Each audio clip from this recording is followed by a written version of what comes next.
आता भारतामधला जर विचार केला तर जवळपास 300 वर्षापूर्वी ब्रिटिशांनी टॅक्स ही कल्पना भारतामध्ये आणली. तर जुलै 2017ला जेव्हा GST चालू झाला त्यावेळेला त्याचं कलेक्शन 85,000 कोटी रुपये होतं. आता जर एखाद्याचं 40 लाखाच्या आत आहे आणि तरी त्याला GST नंबर घ्यायचा आहे तर त्या केसमध्ये सुद्धा तो GST नंबर घेऊ शकतो. 28% जे टॅक्स कलेक्शन आहे याचा जास्त करून सिंहाचा वाटा टोटल टॅक्स कलेक्शनमध्ये 28%च आहे. टॅक्स केवळ टॅक्स भरावा लागतोय म्हणून मी माझी प्रगती करायची नाही का, तर ही मानसिकताच मुळात चुकीची आहे. मग आता जेव्हा आपण बँकेत जातो पहिला प्रॉब्लेम आपल्याला येतो की बँक विचारते तुमचा टर्नओव्हर किती दाखवा. मग टर्नओव्हर बघताना कसा बघितला जातो तर तुमचं GSTच्या रिटर्नमध्ये तुम्ही टर्नओव्हर किती दाखवला आहे, इन्कम टॅक्सच्या बॅलन्स शीटमध्ये तुम्ही किती टर्नओव्हर आहे. आता काही घटना अशा असतात की GST रजिस्ट्रेशन नंबरच नसतो आणि GST लावला जातो.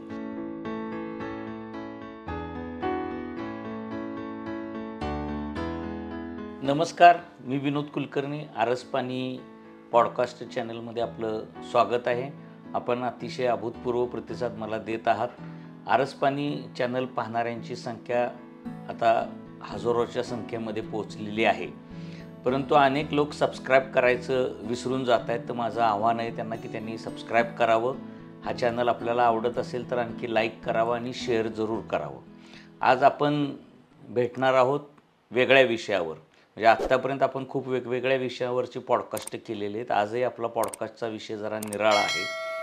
आपल्या पॉडकास्टचा विषय आहे GST. GST हा अत्यंत मूलभूत विषय आहे आणि सगळ्यांच्या जिव्हाळ्याचा नावडता विषय आहे. म्हणजे आवडते विषय अनेक असतात, पण नावडते जे विषय असतात आणि ज्याच्याविषयी आपण जाहीरपणे आपली नाराजी व्यक्त करू शकतो असा जो विषय आहे सगळ्यांचा, तो GST विषय आहे. तर GST हा एक समजून घेतला पाहिजे, उमजून घेतला पाहिजे. आणि GST समजून ह्यासाठी घेतला पाहिजे की GSTचा उपयोग काय आहे, GST देणं गरजेचं का आहे, आणि उमजून ह्यासाठी घेतला पाहिजे की GSTचा फायदा आपण कसा घेऊ शकतो किंवा GSTचा फायदा कसा करू शकतो. GSTपासून पळवाटा काढण्याचा प्रयत्न अयशस्वी होत गेलेला आहे. टप्प्याटप्प्याने GSTनं आपले पाश आवळलेले आहेत. म्हणजे 2014ची लोकसभेची निवडणूक होती आणि त्यावेळेसची जर तुम्ही भाषणं ऐकली असतील तर त्यावेळेस GST कसा चुकीचा आहे असं सांगणारा पक्ष आज GST सत्तेत आल्यानंतर त्याची अंमलबजावणी करताना दिसतोय. म्हणजे ज्या पक्षानं निवडणुकासुद्धा GSTच्या विरोधात लढवल्या त्याच पक्षानं त्याची अंमलबजावणी केली. ह्याचा अर्थ GST शिवाय पर्याय नाही हे सगळ्यांच्याच लक्षात आलेलं आहे. फक्त आता GSTमध्ये काही दुरुस्ती आवश्यक आहे का, GSTत काय बदल केला पाहिजे का, GST चांगला का वाईट ह्यापेक्षा त्याचा फायदा कसा करून घ्यायचा आणि कमीत कमी कसं नुकसान होईल याकडं आपण लक्ष वेधलं पाहिजे. मुळात आपली मानसिकता कुठल्याही विषयामध्ये तज्ज्ञांकडे जाण्याची नाही. आपण स्वतःचा अभ्यास करतो आणि आपण त्यात तज्ज्ञ होण्याचा प्रयत्न करतो. तर काही वेळेस तज्ज्ञाचा जर सल्ला घेतला तर खूप फायदा होण्याची शक्यता असते आणि त्यामुळं आपण GSTच्या विषयावर आज एका तज्ज्ञांना भेटणार आहोत. त्या तज्ज्ञांचं नाव आहे विनय नागर. ते टॅक्स कन्सल्टंट आहेत आणि GST एक्सपर्ट आहेत. GSTचा त्यांचा अभ्यास प्रचंड आहे आणि त्या अभ्यासाचा उपयोग मी सुद्धा वैयक्तिकरित्या माझ्या व्यवसायासाठी सुद्धा करत असतो आणि इतर वेळेस GST संदर्भात माझ्या मनामध्ये काही प्रश्न आले तरी करून घेत असतो. तर विनय नागरांचा अभ्यास फक्त माझ्या आणि त्यांच्यापुरता किंवा त्यांच्या आणि त्यांच्या ग्राहकापुरता मर्यादित राहू नये आणि तो अभ्यास सर्वांच्यासाठी उपयुक्त व्हावा आणि GSTचा उपयोग आपण आपल्या फायद्यासाठी करू शकतो का, कसा करता येईल हे आपल्याला जाणून घेता यावं. त्यासाठी आज विनय नागर यांना आपण बोलवले. नमस्ते नागर सर. नमस्ते. नमस्ते. आता GST हा विषय अचानक आलेला नाही. तर 8 वर्ष नुकतीच GSTला पूर्ण झालेली आहेत आणि ऑगस्टमध्ये GSTला 9 वर्ष पूर्ण होत आहेत. म्हणजे संसदेत जो कायदा पास झाला GSTचा त्याला ऑगस्टमध्ये 9 वर्ष पूर्ण होत आहेत आणि प्रत्यक्ष अंमलबजावणीला ह्या महिन्यामध्येच त्याला 8 वर्ष पूर्ण झालेली आहे. तर GST म्हणजे नेमकं काय आणि GST का आला ह्याविषयी आता तुम्ही पहिल्यांदा आम्हाला सांगा की सहज सामान्य माणसाला समजेल अशा भाषेमध्ये GST समजून सांगावं. बरं. सर्वप्रथम मी आपल्या आरसपानी या यूट्यूब चॅनलला आणि पॉडकास्टला हार्दिक शुभेच्छा देतो. फार कमी वेळामध्ये आपलं हे चॅनल एकदम पॉप्युलर झालेलं आहे आणि या पॉडकास्टमध्ये आपण मला आमंत्रित केलं त्याबद्दल मी सर्वप्रथम आपले आभार व्यक्त करतो. जी एस टी या विषयासंदर्भात जेव्हा आत्ता तुम्ही बोलत आहात की तर जी एस टी हा कायदा याचा फुल फॉर्ममध्ये आपण थोडंसं जाऊयात की त्याचा फुल फॉर्म असा आहे की गुड्स अँड सर्व्हिसेस टॅक्स. आता गुड्स अँड सर्व्हिसेस याचं आपण जर मराठीकरण केलं तर वस्तू आणि सेवा कर बरोबर. असं आहे. आता हे वस्तू आणि सेवा कर हा एकत्रित केलेला टॅक्स आहे. याच्या आधी काय कन्सेप्ट होती आपल्याकडे तर भारतामध्ये हा हा संघराज्याचा आपला देश आहे. वेगवेगळ्या राज्यांमध्ये वेगवेगळे राज्य वेगवेगळ्या वस्तूंवर वेगवेगळ्या पद्धतीनं कर आकारणी करत होते. मग लोकांना काय होत होतं की मला वॅट हा होता आधी, तो वॅट भरायला लागत होता त्या त्या राज्याचा. प्लस मला मॅन्युफॅक्चरिंग केलं की मला एक्साईज ड्युटी भरायला लागत होती. मी जर एखादी सर्व्हिस देत असेल तर मला सर्व्हिस टॅक्स पे करायला लागत होता. मग हे सगळे वेगवेगळे कायदे होते. त्या वेगळ्या वेगळ्या कायद्यांच्या वेगवेगळ्या ड्यू डेट्स त्याचे कंप्लायन्स करणे आणि व्यवसाय सांभाळणे हे एक प्रकारची तारेवरची कसरत होती. आता हे करत असताना काय झालं की मग सरकारच्या लक्षात आलं की याच्यामध्ये आपल्याला सुसूत्रता आणली पाहिजे. मग हे करत असताना त्यांच्या लक्षात आलं की हे सगळे कायदे बाजूला करून वन नेशन वन टॅक्स असं आपल्याला केलं पाहिजे. मग त्यासाठी काय केलं तर जी एस टी हा आपला अंमलात आणला. आता तुम्ही म्हणाल हे जी एस टी आणला हा योग्य काय अयोग्य, तर याच्यावर आपण चर्चा करू तेवढी कमीच आहे. परंतु हा जी एस टीचं थोडक्यात जर सांगायचं म्हटलं तर हे कशा पद्धतीने चालतो किंवा कशा पद्धतीनं हे इम्प्लिमेंट झाला याच्यामध्ये जर आपण बोलायचं झालं तर एक छोटं उदाहरण देईन की एखाद्या व्यक्ती जो सर्व्हिस प्रोव्हाइड करतो, फॉर एक्झाम्पल आपण बघूया की एखादं रेस्टॉरंट आहे जे सर्व्हिस देतं आपल्याला. मग आत्ता आपण एखाद्या रूमचं रेंट जेव्हा बघतो त्याच्यावर सर्व्हिस टॅक्स लावलेला जायचा. तीच व्यक्ती फर्निचर खरेदी करायची, ते हॉटेलवाले फर्निचर खरेदी करायचे, तर त्या फर्निचरवर त्यांना वॅट द्यायला लागायचा. दिलेला वॅट हा त्यांना त्याचं क्रेडिट मिळत नव्हतं, म्हणजे त्याचा सेट ऑफ मिळत नव्हता. का? कारण ते आहेत सर्व्हिस प्रोव्हायडर. त्यामुळे त्यांना फक्त सर्व्हिस जर काही त्यांनी अवेल केल्या असतील तर त्याचं त्यांना क्रेडिट मिळत होतं. हा भरलेला वॅट हा त्यांना परत क्रेडिट मिळत नव्हतं. परंतु हे दोन्ही जेव्हा एकत्रीकरण केलं, जेव्हा जी एस टी आला, तेव्हा जरी एखादा व्यावसायिक सर्व्हिस प्रोव्हाइड करत असेल आणि त्यांनी एखादी वस्तू परचेस केली असेल आणि तो एलिजिबल असेल to get the I T C, तर त्या आय टी सी मिळत असताना त्यांना वस्तूवरचा सुद्धा जी एस टीचा फायदा त्यांना क्रेडिट मिळायला चालू झालं. म्हणजे एक प्रकारे बघितलं तर डबल टॅक्सेशन इथं अवॉइड झालेलं आहे. डबल टॅक्सेशन अवॉइड झाल्यामुळं प्रत्येक भारतातल्या प्रत्येक नागरिकाला, प्रत्येक व्यावसायिकाला त्याच्यामधली आलेली सुसूत्रता, त्याच्यामध्ये आलेलं एक एक सिंगल टॅक्सेशन हा एक नक्कीच आपल्याला बेनिफिट देणार आहे. बरं, याच्यामध्ये झालं काय की जी एस टी यायच्या आधी वॅट कलेक्शन हे प्रत्येक राज्याचं वेगवेगळं कलेक्शन होत होतं. मग त्यातला काही वाटा स्टेटला मिळत नव्हता, सेंट्रलला मिळत नव्हता. मग आता काय झालेलं आहे की जी एस टीमध्ये दोन प्रकार आहेत. एक जर बघितलं की स्टेट टॅक्स आणि एक सेंट्रलचा टॅक्स. म्हणजे एखादा जी एस टी 18% असेल तर 9% स्टेटला वाटा जातो आणि 9% सेंट्रलला जातो. तर अशा पद्धतीने याच्यामध्ये जी एस टीची रचना झालेली आहे. आता ही झाली एकदम बेसिक कन्सेप्ट. आता आपण म्हणालात तसं की जी एस टी कायदा हा ऑगस्ट 2016ला पास झाला आणि त्याचं इम्प्लिमेंटेशन झालं ते 1 जुलै 2017ला झालं. आता 1 जुलै 2017 ते आत्तापर्यंत 1 जुलै 2025 8 वर्ष आपण या जी एस टीमध्ये आपण आलेलो आहोत. तर या 8 वर्षामध्ये आपण जी एस टीचा वेगवेगळ्या पद्धतीनं उहापोह केलेला आहे. वेगवेगळे रेट होते, वेगवेगळे लिमिट्स होते. ह्या सगळ्या गोष्टीचं जर थोडक्यात सांगायचं म्हटलं तर या 8 वर्षामध्ये जी एस टी हा कायदा तसं तर वेगवेगळे नोटिफिकेशन आणि त्याच्यामध्ये वेगवेगळे हे आले ऑर्डर्स जे आलेले आहेत, हायकोर्टाच्या आहेत, सुप्रीम कोर्टाच्या आहेत किंवा काही केसेसमध्ये जेव्हा लोअर अपील केसेसमध्ये जे आहेत, तर हा कायदा एक प्रकारे अजूनही सेटल व्हायचा आहे किंवा आणि ही जर फेज आता तुम्ही म्हणाल तर मग हे एका प्रकारे सेंट्रल गव्हर्नमेंटचं अपयश आहे का? तर मी नक्कीच म्हणेन की ते अपयश म्हणता येणार नाही. कारण कुठल्याही एवढ्या आपल्या जवळपास 144 कोटी देशाच्या लोकसंख्येच्या देशामध्ये एखादी कररचना पूर्णपणे बदलणं ही एवढी सोपी गोष्ट नाही. बरं, कररचना बदलत असताना आपला लोकसंख्येचा विचार करून आणि आपल्या वेगवेगळ्या जिओग्राफिकली जे आपले काही चॅलेंजेस आहेत भारतामध्ये, तर त्या सगळ्या गोष्टींचा विचार करून हे एका रात्रीतनं इम्प्लिमेंट करणं ते तसं फारच अवघड आहे. मग हा जो पिरियड लागलेला आहे हा तर डेफिनेटली हा लागणारच आहे किंवा लागणारच होता, कदाचित हे अपेक्षितच आहे असं मला म्हणायला लागतं. तर हे करत असताना आता आपल्याला प्रश्न पडतो की जी एस टी हा योग्य की अयोग्य. आता हे जी एस टी योग्य की अयोग्य तर याला आपण थोडंसं अजून बेसिकमध्ये गेलं पाहिजे. तर मी थोडंसं आपल्याला मागे घेऊन जाईन की इसवी सन पूर्व 2800 ते 3000 सालापासून पूर्वी टॅक्स ही कन्सेप्टच अस्तित्वात आली. मग ही टॅक्सची कन्सेप्ट अस्तित्वात का आली, तर त्याची अजून वेगवेगळे काही कारण आहेत, त्याच्यावर आपण पुढे चर्चा करू. आता भारतामधला जर विचार केला तर जवळपास 300 वर्षापूर्वी ब्रिटिशांनी टॅक्स ही कल्पना भारतामध्ये आणली.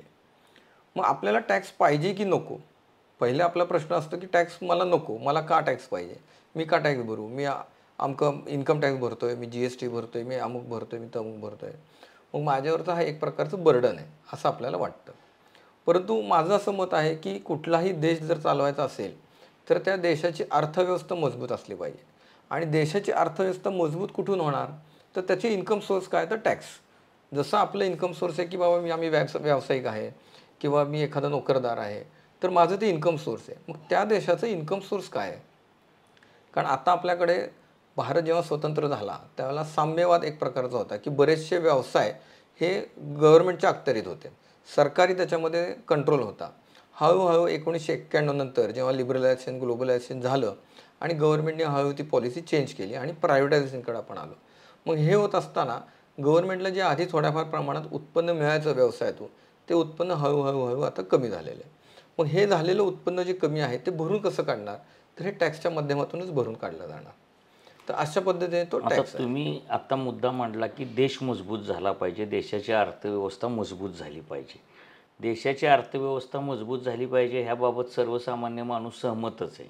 बरं. पण 5% ते 28% ही जी काही टॅक्सची रचना आहे आणि 28% हा चैनीच्या वस्तूंसाठीचा कर आहे. तर चैनीच्या वस्तूमध्ये मोठमोठ्या ज्या गाड्या आहेत किंवा हिरेमाणिक लोक जे घेतात त्या आपण चैनीच्या वस्तू मान्य करायला काहीच हरकत नाही.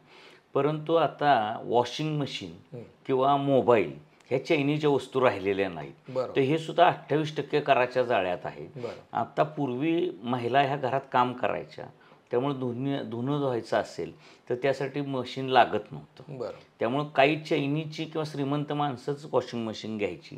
पण आज दोघांनी कमवल्याशिवाय घर चालत नाही. बरं. नवरा बायकोने काम केलं तरच घर चालतं आणि अशा वेळेस वॉशिंग मशीन गरजेची वस्तू झालेली आहे.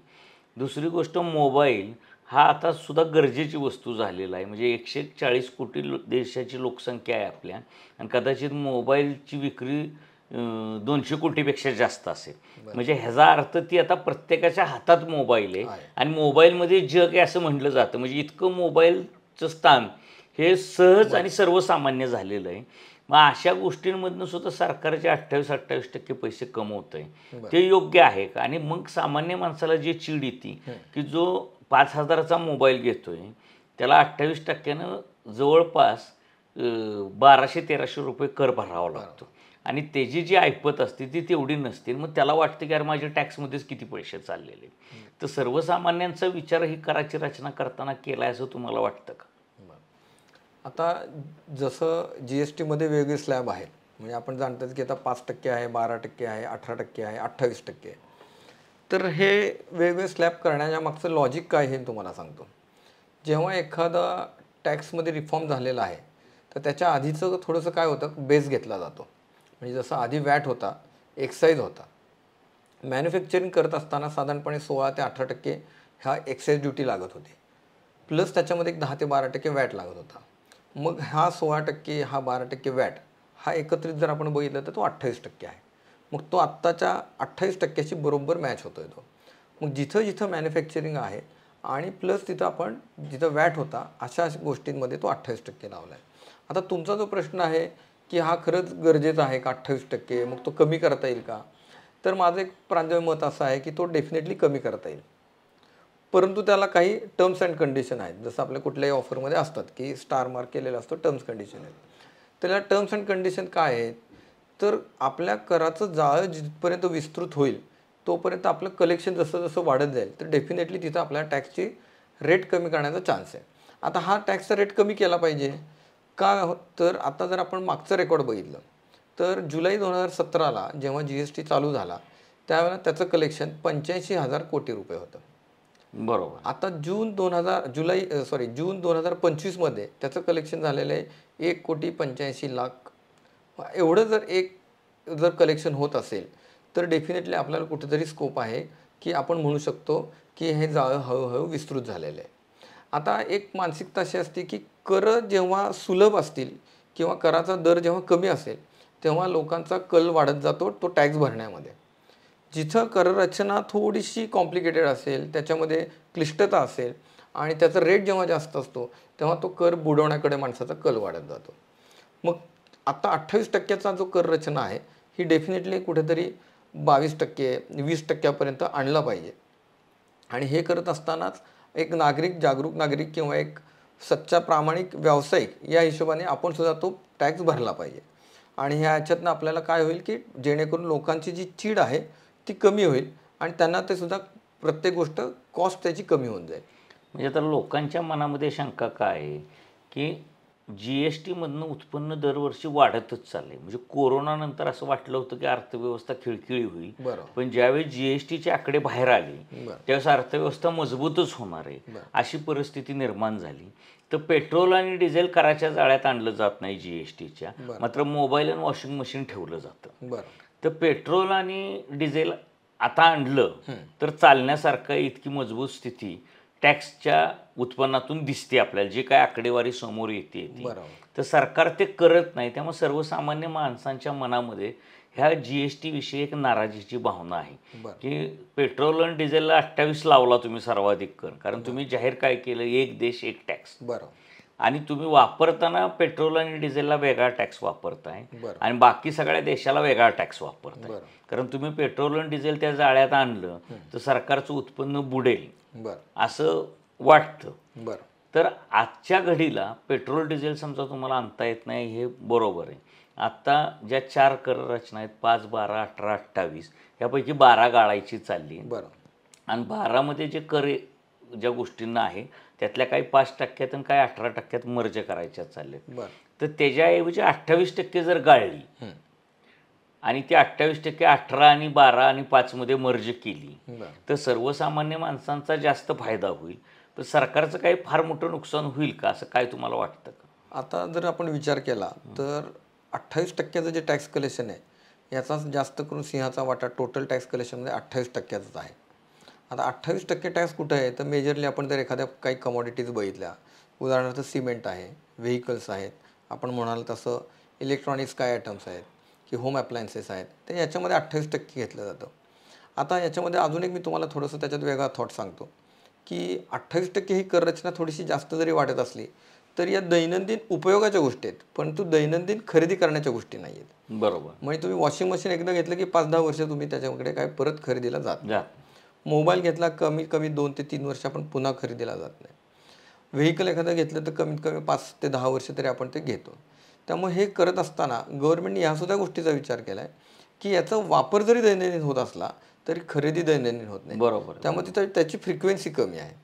तेच जर एखादं तुम्ही FMCG प्रोडक्ट घेतलं, एखादा बिस्किटचा पुडा आहे तो रोज खाल्ला जाणार आहे, तिथं टॅक्स रचना तिथं त्यांनी टॅक्स कमी लावलेला आहे. त्यामुळे आपल्याला जरी वाटत असलं की हा टॅक्स जास्त आहे तरीसुद्धा हा टॅक्स त्या मानाने म्हणावा असा जास्त नाही आहे, परंतु कमी केला पाहिजे का तर डेफिनेटली कमी केला पाहिजे. म्हणजे फक्त 28 वरनं डायरेक्ट 18वर येणार नाही, तो 28 वरनं 25, 24, 26 असा येऊ शकतो. येस. पण आता काही काळानंतर तर लोकांची अपेक्षा असते की सरकार निवडून येतात, सरकार पडतात, तर एखाद्या सरकारला 3-3 टर्म निवडून लोकांनी दिल्यानंतर लाडक्या बहिणी योजनेसारखी योजना आणण्यापेक्षा त्यांनी GST कपातीची जर योजना आणली तरी लोक मतं देऊ शकतील असं मला वाटतं. आणि लोकांची मानसिकता त्यांना आर्थिकदृष्ट्या सक्षम करण्यासाठी आम्ही काही टॅक्समध्ये कपात करू, सर्वसामान्यांचं जीवन सुकर करण्यासाठी. आज बिस्किटच्या पुड्यापासून सगळ्या गोष्टीवर GST आहे, तर थोडा थोडा प्रत्येक ठिकाणी जरी दिलासा दिला तरी त्यांच्या जीवनातल्या आर्थिक गोष्टी ह्या मजबूत होण्याची शक्यता आहे किंवा त्यांना कमी खर्चामध्ये आनंदी जीवन जगणं शक्य आहे. आता सर्वसामान्यांच्या गोष्टी बोलता बोलता मला असं वाटतं की सर्वसामान्य जे व्यावसायिक आहेत की अनेक वेळा काय होतं की 20 लाख रुपयाच्या वर जर तुमचं व्यवसाय झाला तर तुम्हाला GST लागतो. तर कधी कधी 22-25 लाख झाला तरी तो 18, 17, 16, 19 कसा दाखवता येईल आणि GST कसा बुडवता येईल किंवा GST कसा चुकवता येईल अशी एक व्यावसायिकांची मानसिकता असते. तर अशा व्यावसायिकांना तुम्ही काय सल्ला द्याल? त्यांनी GST ॲप्लिकेबल करावा का आपलं चुकवेगिरीवरच भर ठेवावा, कारण ते नुकसानदायकच आहे. कारण नेमकं एखाद्या व्यवसायाला काही 18%, 28%, 5%, 12% जो काय कर लागतो, तर त्याचा त्याला काय फायदा होऊ शकतो का? म्हणजे आम्हाला जी माहिती आहे की व्यावसायिकाला खिशातनं काहीच द्यावं लागत. बरं. तो कुठलीही गोष्ट खरेदी केली तर त्याला ग्राहकाच्या खिशातनंच वसूल करायची असते. बरोबर.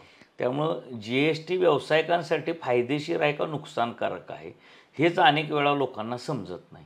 तर त्याविषयी तुम्ही काही समजून सांगू शकता का? बरं. हे तुम्ही खूप चांगला प्रश्न विचारला आहे. कारण GST किंवा कुठल्याही प्रकारचा टॅक्स हा चुकवण्याकडे, बुडवण्याकडेच लोकांचा कल जास्त असतो. कारण आता दैनंदिन जीवनामध्ये आमच्याकडे सुद्धा जेव्हा क्लायंट येतात, तेव्हा पहिला प्रश्न असा असतो की खरंच साहेब GST काढावा लागेलच का? मग तो GST काढल्यानंतर त्याचे जे काही कंप्लायन्सेस आहेत ते आम्हाला जमतील का?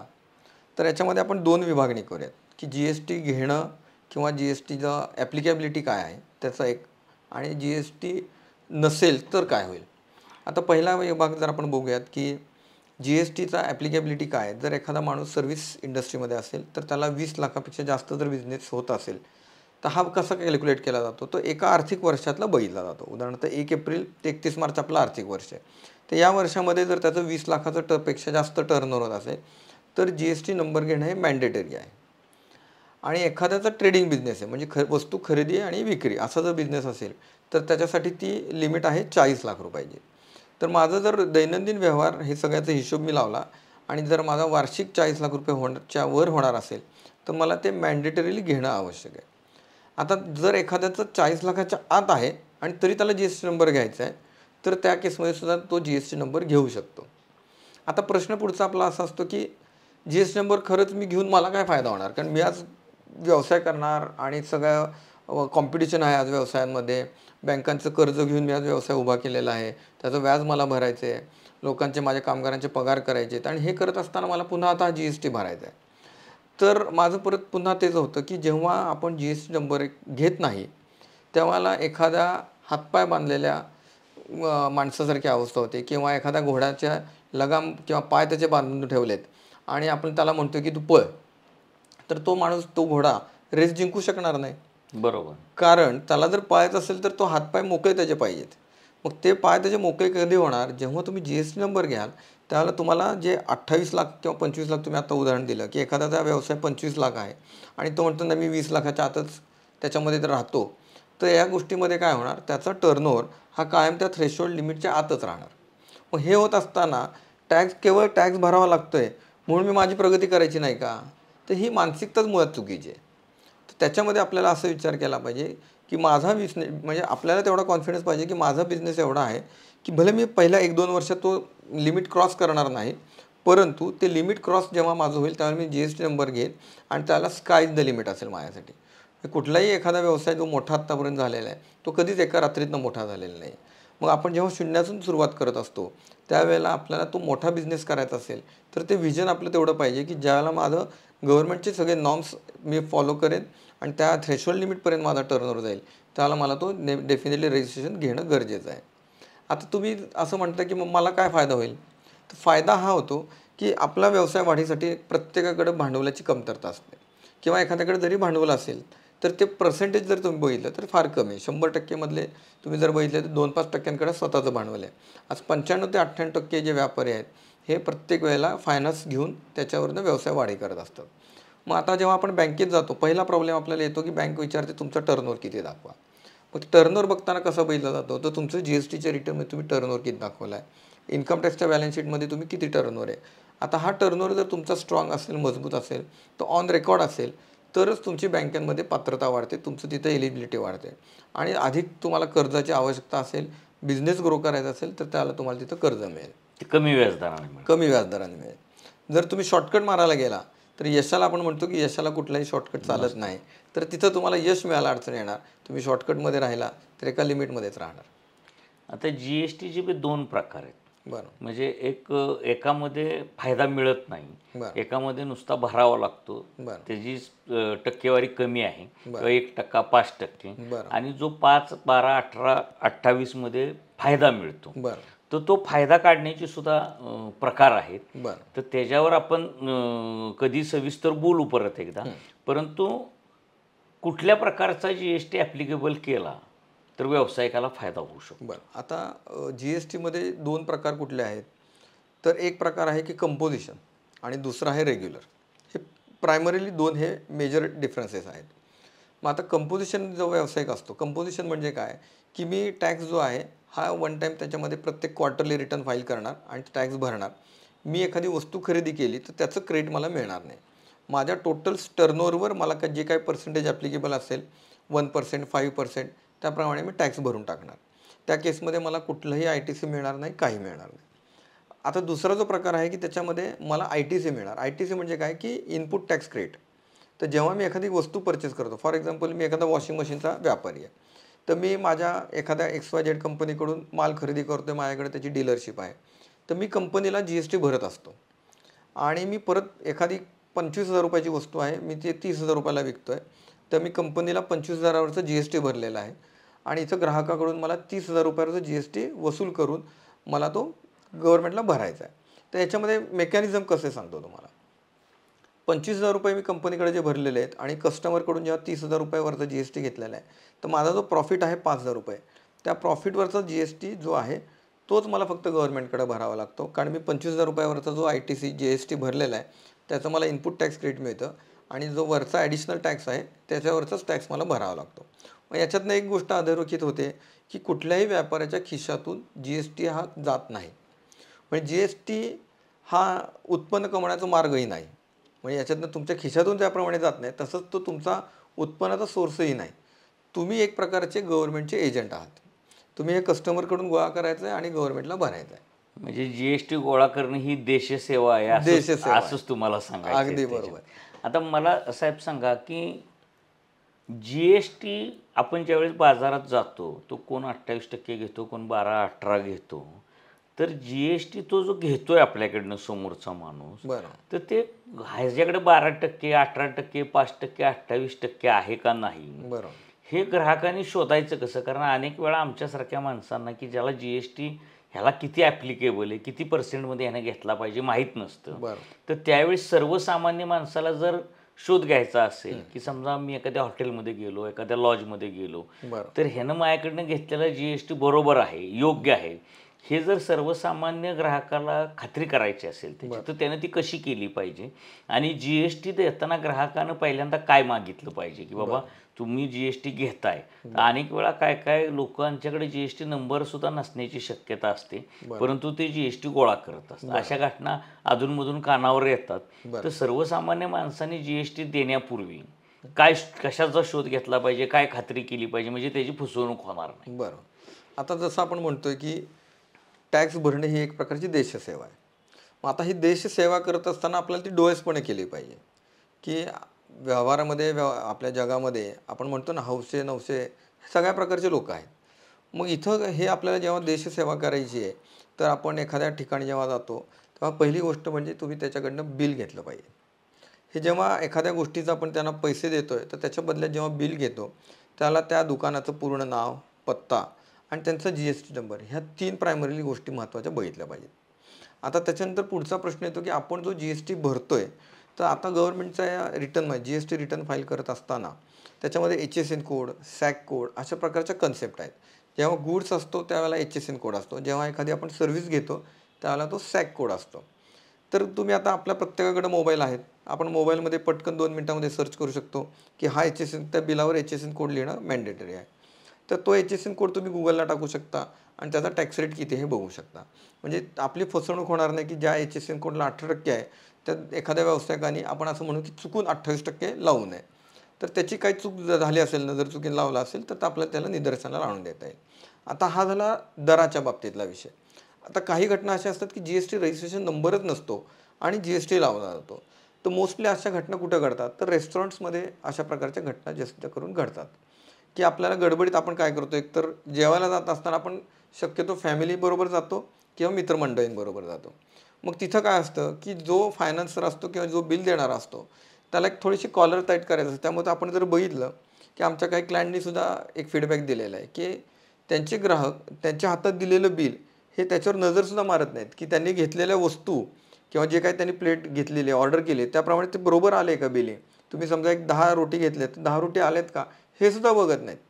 तर हे असं ज्या पद्धतीने आपला ग्राहक करत असतो त्यावेळेला तिथं त्यांनी GST लावला का नाही हे बघणं तर फारच लांबची गोष्ट आहे.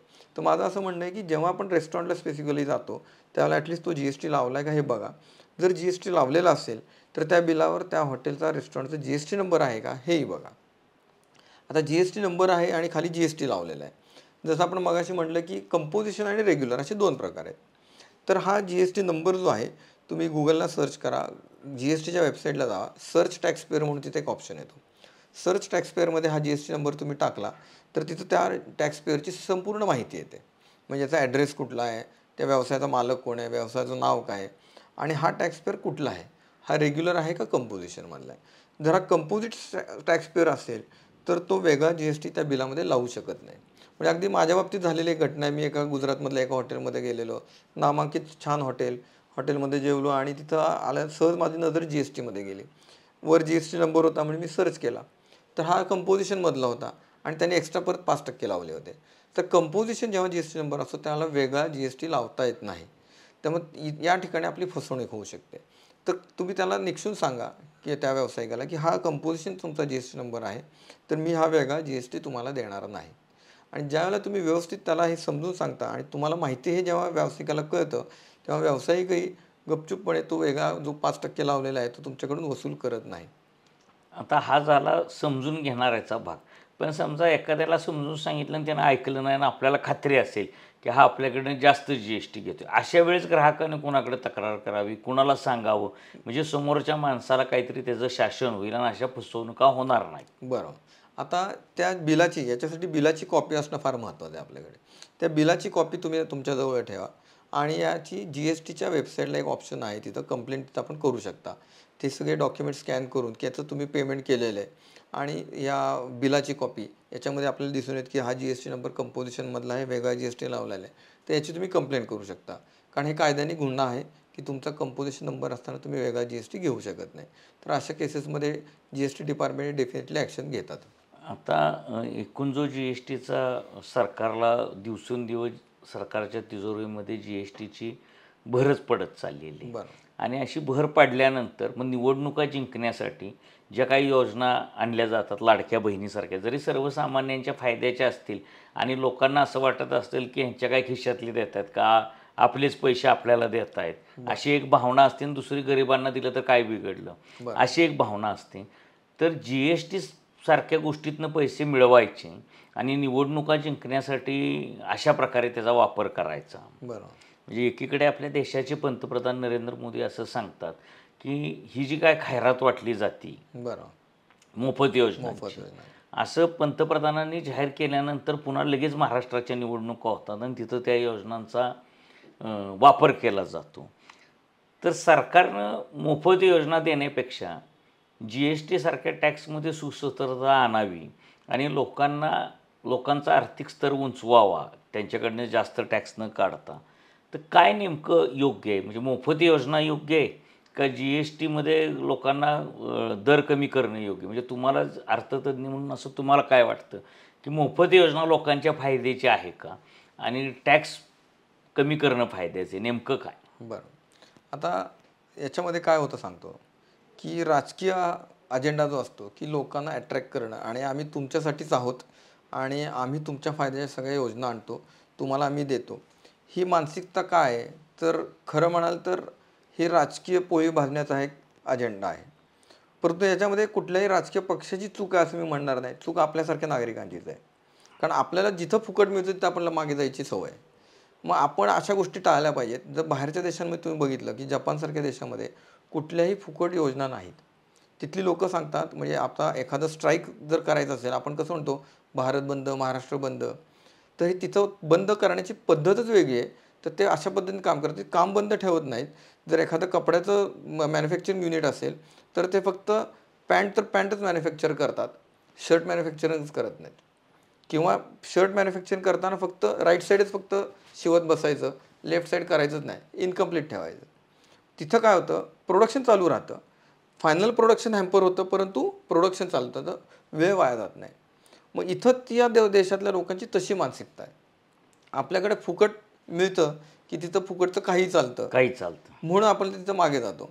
ही पहिली आपली चूक आहे. दुसरी गोष्ट, ही योजना चालू करणं हे योग्य आहे का? तर माझ्या दृष्टीनं खरंच हे पूर्णपणे अयोग्य आहे.